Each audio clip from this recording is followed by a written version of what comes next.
ছিল এক বৃষ্টির দিন। ঘুম থেকে উঠে দেখি আশপাশে অনেক বৃষ্টি পড়তেছে। তাই দেরি না করে একটু দেখলাম যে কোথায় মাতাল হাওয়া বইছে, বাড়ির পাশে রাস্তার দূরে চিঠি পাখি গাইছে গান। বৃষ্টি তোমার ঝমঝমে বৃষ্টি পড়তেছে, দেখতেছি।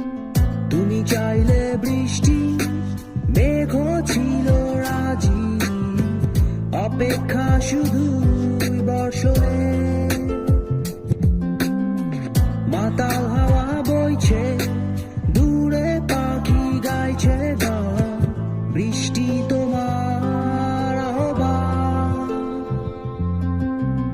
সাদা